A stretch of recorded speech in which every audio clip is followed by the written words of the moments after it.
แต่ซาเล้งสี่ปังงางอยู่พี่น้องเลยเนาะอืมหรือว่าเรามาบริมาบอกคือว่าเนี่ยไรพี่น้องเลยว่านี่เนาะเอาซาเล้งเมื่อบอกขึ้นเนี่ยไรพี่น้องเลยเนาะแล้วคือมามั่งถิ่มตรงแบบนี้พี่น้อง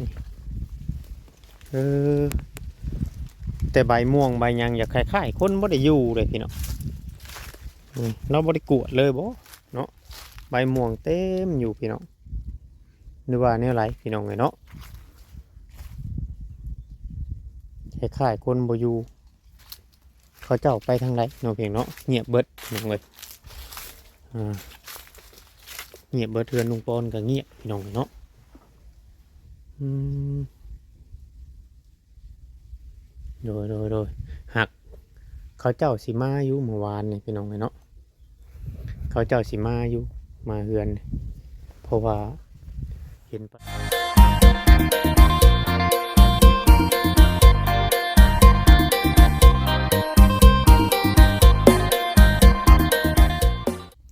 กับทักทายสบายดีพ่อแม่พี่น้อง FC กันเบิดทุกคนเพียงเนาะทางฝั่งไทยและก็ทางฝั่งลาวเนาะนำเด้อแม่FC อยู่ทางต่างประเทศพี่น้อง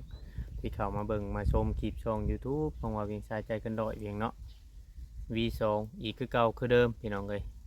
แม่ที่คอยให้กำลังใจแม่ที่คอยซัพพอร์ตเบิ่งคลิปเบิ่งโฆษณาเนาะเพียงเนาะ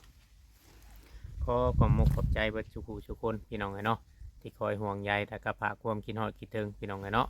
ผู้ที่เคยเข้ามาคอมเมนต์เนาะเพียงเนาะต่างๆนานาก็บางเถื่อบางทีก็เพิ่นเงียบหายไปเฮาก็ยังคิดฮอดคิดถึงอยู่ได้พี่น้องเพิ่นไปใช้เด้นู่นนั่นนี่เนาะเพียงเนาะคือบ่เห็นเขามาเบิ่งคลิปบางเถื่อบางทีอาจจะบ่มีเวลาบางเถื่อเนาะเพียงเนาะเพิ่นก็เฮ็ดเวียกเฮ็ดงานคือกันพี่น้องเอ้ยมีแต่ว่าเป็นกำลังใจให้เข้ามาแล้วก็เบิ่งคลิปเก่าคลิปหยังนำแน่พี่น้องบ่เวียงก็มาถ่ายคลิปตามหน้าที่เวียกงานเนาะพี่น้องทั้งนี้จนกลัวบ้านเรือนของคุณตาสิเป็นแนวไรพี่น้องเอ้ยติดตามเบิ่งเนาะพี่น้องเพราะว่าตอนนี้นั่นถ่ายลงไปก็บ่มีคนเบิ่งพี่น้องเอ้ยเนาะอุกใจคือกันบ่ฮู้มันเป็นแนวไรคนคือว่ามักเบิ่งแต่แนวหายเครียดมักเบิ่งแต่แนวลากันบ่คือแนวไรพี่น้องเอ้ยเนาะพี่น้องเอ้ยบ้านทางเฮือนของพ่อจอยพี่น้องเอ้ยเนาะพี่น้องเอ้ยมาบัดนี้รถเห็นรถสี่ปังงางอยู่พี่น้องซาเล้งเนาะพี่น้องเนาะซาเล้งตาจอยพี่น้องเอ้ยสี่ปังงางอยู่บ่ฮู้ว่าคนไปไสบ่มีไผอยู่เฮือนเบิดเลยมื้อนี้พี่น้องเอ้ยเนาะบ่ฮู้ว่าเขาเจ้าไปใช้พี่น้องเลยเห็นแต่ซาเล้งสี่ปังงางอยู่พี่น้องเลยเนาะหรือว่าเรามาบริมาบอกคือว่าเนี่ยไรพี่น้องเลยว่านี่เนาะเอาซาเล้งเมื่อบอกขึ้นเนี่ยไรพี่น้องเลยเนาะเราคือมามั่งถิ่มตรงแบบนี้พี่น้องแต่ใบม่วงใบยังอยากคล้ายๆคนบ่ได้อยู่เลยพี่น้องเราบ่ได้กวดเลยบ่เนาะใบม่วงเต็มอยู่พี่น้องหรือว่าเนี่ยไรพี่น้องเลยเนาะคล้ายๆคนบ่อยู่เขาเจ้าไปทางไรเนาะเพียงเนาะเงียบเบิดน้องเลยเงียบเบิดเทือนลุงปอนก็เงียบพี่น้องเลยเนาะ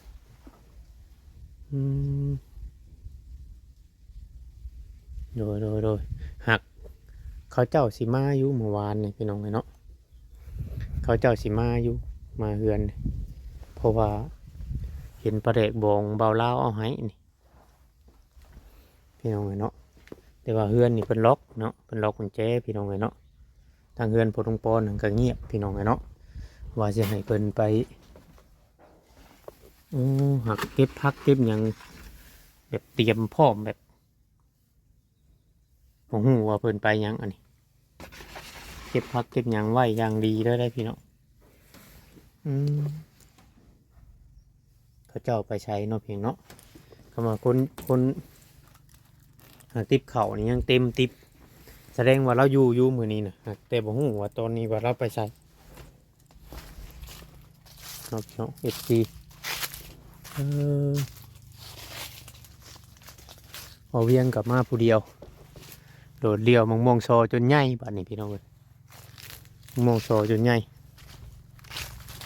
แต่มื้อนี้นะบ่ฮู้ว่าเขาพอจอยเขาลุงปอนเด้พอลุงปอนเราขี่รถ เปิดมาอยู่มาแต่ชื่อหยังอะมายังอะนะโอ้หมักหมูพอลุงปอนเราไปเอาหมักหมู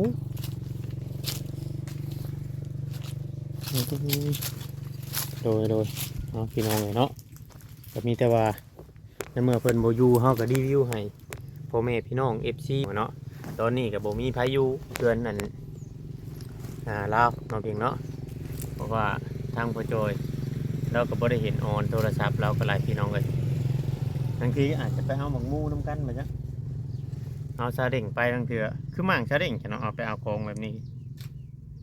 หรือว่าเรากลับไปพุ่นอีกบ่เวียกเราบ่แล้วเรามาบ่วานนี่คือว่าแน่ใดเนาะ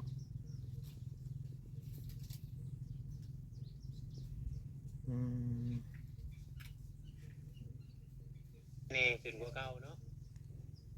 พี่น้องจังเด้อพี่น้องเลยเนาะฝากให้ FC เข้ามาเบิ่งมาชมเข้ามาให้กำลังใจในการเฮ็ดคลิป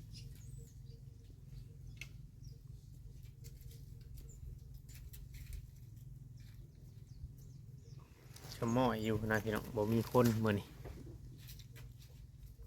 หาเบิ่งก่อนขึ้นไปใส่กันแน่เนาะพี่น้อง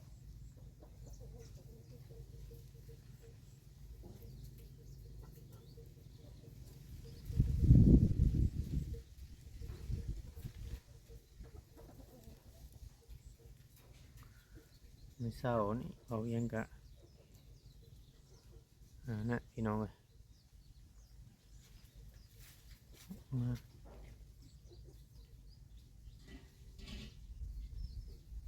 มาเฮ็ดคลิปตามเคยหั่นแหละพี่น้อง FC เนาะเขาก็มาเบิ่งก็มาหยังเลยก็ตาจอยตอนนี้บ่เห็นพี่น้องเลยเราไปแล้วก็ไม่หมดหรือว่าเบียกเราบ่ได้บ่คือว่าแน่ใดเนาะ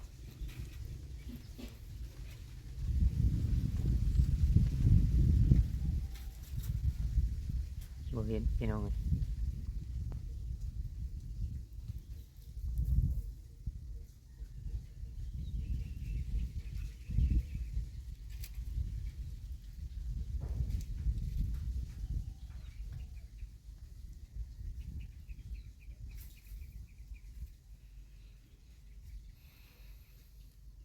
เอาพี่น้องเนาะมีแต่ว่าฝากนำ FC นะพี่น้องที่คอยเข้ามาเบิ่งมาชมเข้ามาให้กำลังใจไผจะมาเอามะม่วง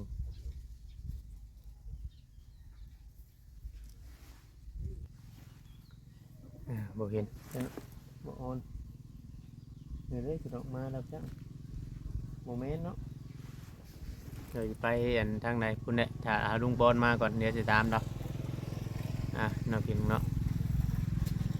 เพราะว่านี่ทางหมอเวียงเองก็บ่ได้ไปน้ำเพิ่นดอกในเรื่องอันนั้นพี่น้องในเรื่องอันเพื่อนน้องลูกน้องยังขนาดในเรื่องที่ว่าเพิ่นไปคุยเวียกของเพิ่นนั่นแหละแต่ว่าทางตาทางยายเราก็บ่ฮู้ยังบ่ฮู้ยังนำพอปานใดขนาดพี่น้องฮู้เรื่องราวแต่ว่าก็คือคร่าวๆนั่นแหละพี่น้องคร่าวๆคือทุกคนคือสิฮู้เนาะเป็นแบบใด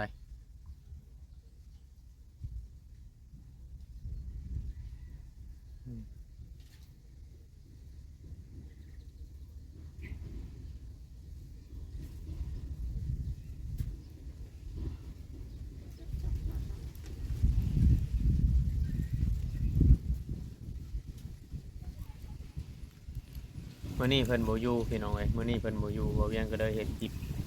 ออกมาแต่ว่าสำหรับเพื่อนนี่เราเรายังไม่ได้กวดตั้งแต่เมื่อวานนี้ไม่ซื้นเราเมื่อพุ่นนะตั้งแต่มือนั่นมือกระบอกเวียงอ่ะพี่น้องเนาะเราเมื่อตั้งแต่มือกระบอกเวียงมือเวียงมากระเป๋าไพ่หันพี่น้องเนาะเราเมื่อตั้งแต่มือนั้นแต่ว่าใบไม้ใบม่วงมันก็ล้นเนาะพี่น้องมันล้นลายแล้วก็มีอันพกเพื่อเนาะพี่น้องเนาะถ้าเราอยู่เนี่ยมื้อนี้บางทีเราอาจจะบ่ได้อยู่ถ้าเราอยู่เราสิปัดเป็นโดนเฮาเข้ามาแต่เก่า แผนยันเอาไปแต่เช้าพุ่นเบิ่งบางทียันเอาไปแต่เช้าพุ่นพี่น้องเอ้ยเพราะว่าทางคุณตาคุณยายกับเขาเจ้าว่าบ่ได้อันนั้นนะพี่น้องบ่ได้อันเห็นว่ะบ่ได้เห็นแต่เช้าพุ่นว่ะเนาะบ่ได้เห็นแต่เช้าพุ่นก็เลยอัน